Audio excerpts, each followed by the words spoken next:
Topic आगे continue कर रहे हैं। उस टॉपिक का नाम है with the name of income from other source. अगर टैक्स डिपार्टमेंट के पॉइंट ऑफ व्यू से हम लोग एक्सप्लेन करें तो टैक्स डिपार्टमेंट जो है वो इनकम को 5 हिस्सों के अंदर कैटेगराइज करता है, जिनमें सबसे पहले नंबर पे हमारे पास आती है income from salary. Second number के ऊपर हमारे पास आती है income from property. Third number पे हमारे पास आती है income from business. Fourth number के ऊपर आती है कैपिटल गेन और फिफ्थ नंबर के ऊपर आती है जिसका नाम है इनकम फ्रॉम अदर सोर्स। अब बेसिकली अगर बात की जाए तो बेसिकली वो तमाम इनकम्स जिनको हम income from salary, income from property, income from business और कैपिटल गेन के अंदर जो है वो ऐड नहीं कर सकते, क्योंकि टैक्स डिपार्टमेंट की कंडीशन है कि वो देखने में तो वो रेलिवेंट इनकम्स लगती हैं लेकिन वो उसके अंदर ऐड नहीं होती। तो उन सब को, उन तमाम इनकम्स को हम लोग ले जाकर रिकॉर्ड करते हैं under the head of income from other source. उसकी रीज़न ये है कि जब इन इनकम्स की बात की जाती है तो इन इनकम्स के लिए दो तरह की टर्म्स जो हैं वो इस्तेमाल की जाती हैं। पहली टर्म होती है जिसका नाम है FTR और दूसरी टर्म हमारे पास होती है जिसका नाम होता है NTR। ये दो तरह की इसके अंदर जो है वो टर्म्स इस्तेमाल की जाती हैं। FTR कहते हैं फाइनल टैक्स रिजिम। दोबारा रिपीट कर रहा हूँ, FTR कहते हैं फाइनल टैक्स रिजिम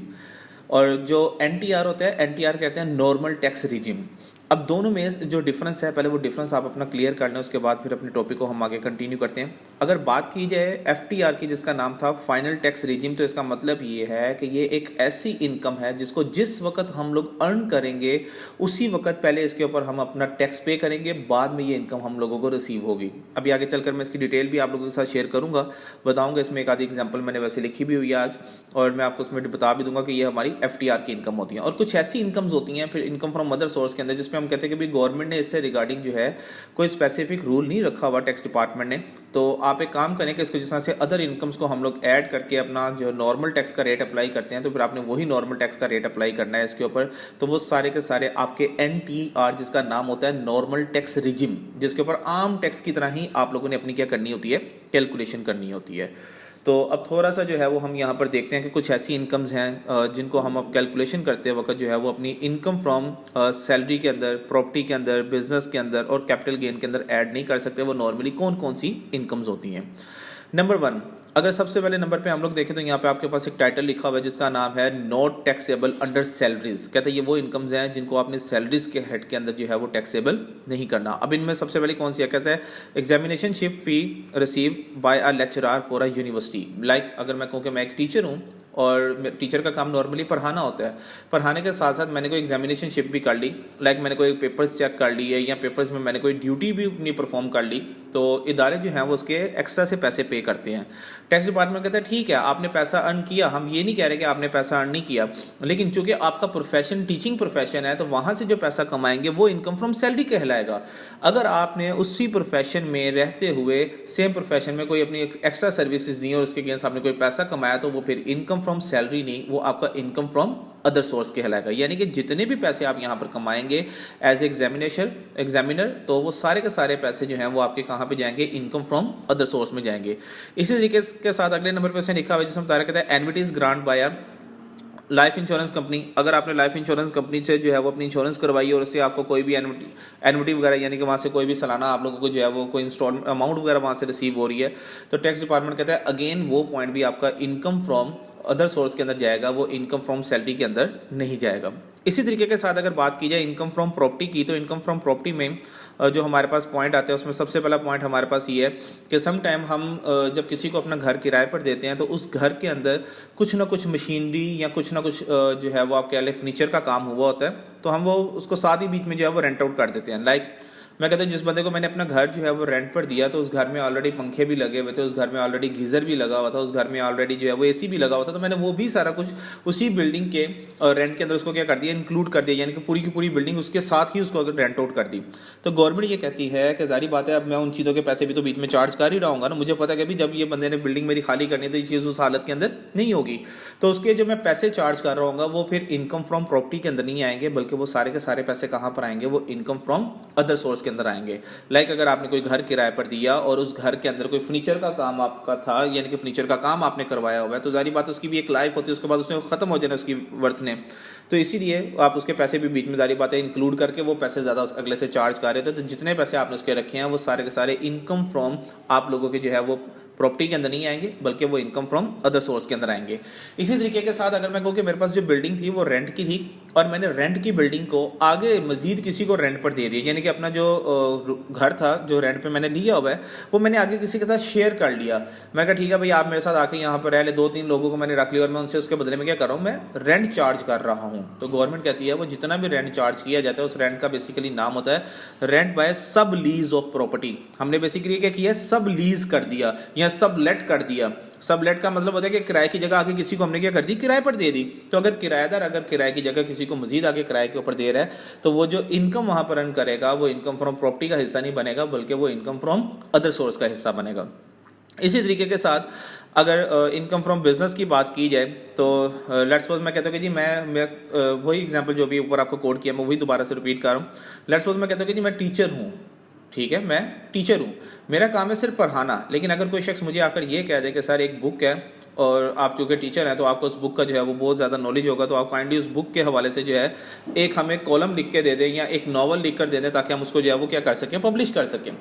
अब मेरा काम लिखना तो नहीं है, क्योंकि लिखने वाले जो लोग हैं वो स्पेसिफिक लोग होते हैं, उनका का पूरा दिन इन चीज़ों के ऊपर जो है वो स्पेंड हो जाता है। तो ऐसी सूरत में अगर मैं कहता हूँ कि मैंने वो कोई काम कर लिया, लाइक एक कुरान पाक की आयत मुझे दी गई कि जिसकी तशरीह कर दें और इसका जो है मफहूम लोगों को समझाना है, तो आप जो है उसकी ट्रांसलेशन वगैरह सारी की सारी करके उसका मफहूम जो है वो एक पेज के ऊपर लिखकर हमें दे दें।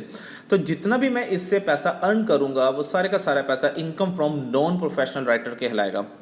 ठीक है, वो किस में चला जाएगा, income from non professional writer के अंदर। तो टैक्स डिपार्टमेंट कहता है कि अगर आपने ऐसा कोई भी पैसा रिसीव किया है, चाहे आपका वो प्रोफेशन था चाहे आपका वो प्रोफेशन नहीं था, आपने अगर इस तरह का कोई भी काम करके उसके बदले में पैसा अर्न किया, तो जितना भी पैसा अर्न करेंगे वो सारे का सारा पैसा आप लोगों का again income from other source का हिस्सा होगा, वो आपने इनकम फ्रॉम बिजनेस के अंदर ऐड नहीं करना। बेसिकली यहाँ पर ये सारे पॉइंट्स बताने का मकसद ये है कि हर इनकम के अंदर कुछ ना कुछ ऐसी इनकम्स आ जाती हैं जिनका ताल्लुक देखने में हमें हमारा बिजनेस के साथ लग रहा होता है, लेकिन रियलिटी में वो बिजनेस नहीं होता है। इसीलिए टैक्स डिपार्टमेंट कहता है कि ऐसी इनकम्स जो आपको देखने में उस रेलिवेंट हेड का हिस्सा लग रही हो लेकिन वो वहां पर एडजस्ट ना हो सकती हो, तो वो सारी की सारी इनकम्स को आपने क्या करना है, इनकम फ्रॉम अदर सोर्स में लिखना है। इसी तरीके के साथ कैपिटल गेन की अगर बात की जाए तो कैपिटल गेन के अंदर बेसिकली लाइक मेरा कोई प्राइस बॉन्ड था मेरे पास, या मेरे पास कोई रेफल टिकट था या कोई क्रॉसवर्ड पजल थी या कोई लॉटरी मेरी लग गई, तो उसमें मुझे कोई इनाम मैंने विन कर लिया, तो टैक्स डिपार्टमेंट कहता है जो इनाम है यहाँ पर विन करूंगा वो सारे का सारा जो इनाम होता है वो आप लोगों का again income from other source है। क्योंकि कैपिटल गेन की अगर बात की जाए तो यहाँ पर हम बेसिकली बात करते हैं बाइंग एंड सेलिंग की, कि चीज़ों को आप लोगों ने क्या करना है, बाय करना है और बाय के बाद उसको क्या करना है, सेल करना है, और बाय और सेल के ऊपर आपने अपना प्रॉफिट क्या करना है, अर्न करना है। लेकिन यहाँ पर हम एक चीज़ को बाय करने के बाद उसका वेट करते हैं, वेट करने के बाद जब वो चीज़ हमारी लग जाती है तो फिर हमें उसके पैसे मिलते हैं। तो दैट्स अ डिफरेंस बिटवीन। तो यही रीज़न है कि आपने जब इस इनकम को लिखना है तो अगेन ये आप लोगों की इनकम फ्रॉम अदर सोर्स कहलाएगी। अब इनकम फ्रॉम अदर सोर्स की अगर बात करूं तो इनकम फ्रॉम अदर सोर्स में आप लोगों के पास यहाँ पे कुछ पॉइंट्स लिखे हुए हैं जो मिसलीनियस के नाम से यहाँ पर गिवन किए हुए हैं। इनमें सबसे पहले नंबर पे जो डिविडेंड आप लोगों का लिखा हुआ है, बेटा डिविडेंड आप लोगों का एफटीआर का पॉइंट होता है। उसके बाद एक वर्ड यहाँ पे लिखा हुआ है पॉइंट नंबर सी के अंदर जिसका नाम है प्रॉफिट ऑन डेट्स, ये भी आप लोगों का एफटीआर का पॉइंट है। प्रॉफिट ऑन डेट से हमरा दिया कि आपने किसी को कोई कर्जा दिया तो उसके ऊपर आपको कोई प्रॉफिट मिला, लाइक जैसे बैंक को हम लोग जो है वो अपना पैसे दे देते हैं तो बैंक उसके ऊपर हमें क्या करता है, प्रॉफिट पे करता है। तो दैट्स अ थिंग कि ये जितनी भी अमाउंट्स होती हैं इन अमाउंट्स के ऊपर पहले टैक्स काटा जाता है, टैक्स काटने के बाद ये अमाउंट्स आपको क्या की जाती हैं, ये पे की जाती हैं। तो यहाँ पे जो डिविडेंड है और यहाँ पे जो प्रॉफिट ऑन डेट्स है, ये दोनों की दोनों आप लोगों की इस चीज़ की एग्जाम्पल्स हैं। उसके बाद रॉयल्टी, किसी ने आपका नाम इस्तेमाल किया, जाहिर बात है कोई आपका नाम इस्तेमाल करेगा आप उससे उसकी फीस चार्ज करेंगे कि भी आपने मेरा नाम यूज़ किया, आप मुझे उसके पैसे पे करें, तो टैक्स डिपार्टमेंट के मुताबिक आपका इनकम फ्रॉम अदर सोर्स का हिस्सा है। ग्राउंड रेंट आप लोगों का आ जाता है, ठीक है, यानी कि जो एडवांस वगैरह आप लोगों ने लिए होते हैं। उसके बाद देख लें वो वर्ड आ गया रेंट फ्रॉम सब लीज ऑफ लैंड और बिल्डिंग, कि हम लोगों ने अपनी जो बिल्डिंग थी वो सब लीज आगे की हुई है, यानी कि आगे किसी को रेंट पे हम लोगों ने दी हुई है। तो फिर ऐसी सूरत में जितना भी पैसा अर्न करेंगे वो इनकम फ्रॉम अदर सोर्स आप लोगों का कहलाएगा। इसी तरीके से मशीनरी का उसने जिक्र कर दिया पॉइंट नंबर एफ के अंदर, और जितनी भी फैसिलिटीज इसके साथ क्या की जाए यहाँ पर अटैच की जाए। अब एक मेन चीज़ है वो मैं आप लोगों को यहाँ पर एक्सप्लेन कर दूँ जो इसके अंदर नहीं लिखी हुई, जिसका नाम है any amount receive for vacating the possession of a property. Basically ये एक इंडियन टर्म है, इंडिया के अंदर ये काम सबसे ज़्यादा होता है, पाकिस्तान के अंदर नहीं है ये काम। इंडिया में जब हम किसी को घर किराए के ऊपर देते हैं, पाकिस्तान में भी थोड़ा सा ये सेम है लेकिन बाकी इसमें डिफरेंस है। पाकिस्तान है चाहे इंडिया, जब हम किसी को भी घर अपना किराए के ऊपर देते हैं तो हम उसे क्या करते हैं, कुछ पैसे एज ए एडवांस के ऊपर ले लेते हैं। जब हम उसे एडवांस के ऊपर पैसे लेते हैं तो जारी बात है हम उन पैसों को क्या करते हैं, यूज़ करते हैं। जब वो बंदा हमारी प्रॉपर्टी को खाली करता है तो हमने उसको उसके पैसे क्या करने होते हैं, वापस करने होते हैं। तो टैक्स डिपार्टमेंट के पॉइंट ऑफ व्यू से जो इंडिया है, इंडिया में क्या होता है मैं वो आपको बता रहा हूँ। इंडिया में इस अमाउंट का दूसरा नाम होता है पगड़ी, ठीक है। इस अमाउंट का दूसरा नाम इंडिया में क्या है, वो पगड़ी है। अब पगड़ी क्या चीज़ है,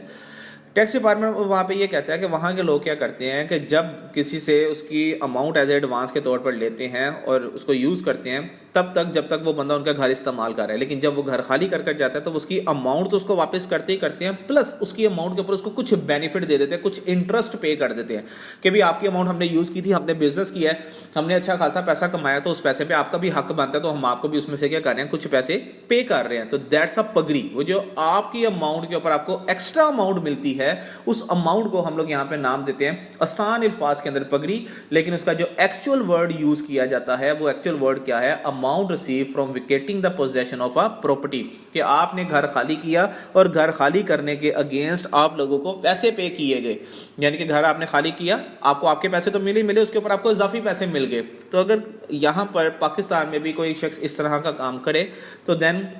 जितनी भी अमाउंट उसको यहाँ पर मिलेगी, टैक्स डिपार्टमेंट कहता है वो हमें पूरी की पूरी अमाउंट नहीं चाहिए, उस अमाउंट का 1/10, ठीक है, उस अमाउंट का जो 1/10 को अगर आसान अल्फाज में अगर कन्वर्ट कर दूँ तो 10% के करीब ही आप लोगों का बन जाता है। 10% है, अगर 10% को लिखेंगे तो 0 से कट जाएगा, अगेन वो 1/10 ही आप लोगों का बन जाएगा। तो इसको आसान अल्फाज में आपके लिए इस तरह से कह सकता हूँ कि 10% ये उसका बेसिकली बनता है। तो वो अमाउंट आप लोगों ने वहाँ पर क्या करनी होती है, अपनी टैक्सेबल करनी होती है, उस अमाउंट के ऊपर आपने गवर्नमेंट को टैक्स पे करना होता है। तो यहाँ पर आकर ये टॉपिक जो है वो हमारा वाइंड अप हो जाता है। इंशाल्लाह जो नेक्स्ट लेक्चर होगा उसमें हम फिर अपना लाइव सेशन करेंगे और उस लाइव सेशन में मैं आप लोगों को इसकी कैलकुलेशन जो है वो थोड़ी सी करके दिखा दूंगा कि इसके जो पॉइंट्स हैं उनका ट्रीटमेंट हम लोग किस तरीके से करते हैं। और लाजमी नहीं कि इसमें सिर्फ इतने ही पॉइंट्स हो, इसमें और भी बेशुमार पॉइंट्स आ जाते हैं। लाइक एक दो पॉइंट्स की मैं मज़ीद आपको इसमें एग्जांपल दे देता हूँ, जैसे कि अमाउंट रिसीव फ्रॉम मदर या गिफ्ट रिसीव फ्रॉम मदर। आपको आपकी मदर से कोई गिफ्ट रिसीव हो गया,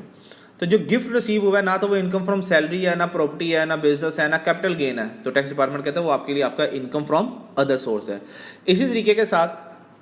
आपके जो प्रेसिडेंट हैं उन्होंने कोई आपको रिवॉर्ड पे कर दिया, कैश रिवॉर्ड पे किया फॉर एनी बेस्ट परफॉर्मेंस या किसी भी चीज़ का, अगर आपको प्रेसिडेंट की तरफ से कोई भी रिवॉर्ड मिल गया, अब जारी बात है प्रेसिडेंट ना तो उसका ताल्लुक आपकी सैलरी के साथ है, ना उसका ताल्लुक जो है वो आपके बिजनेस के साथ है, ना प्रॉपर्टी के साथ है, ना कैपिटल गेन के साथ है, तो फिर अगेन वो सारे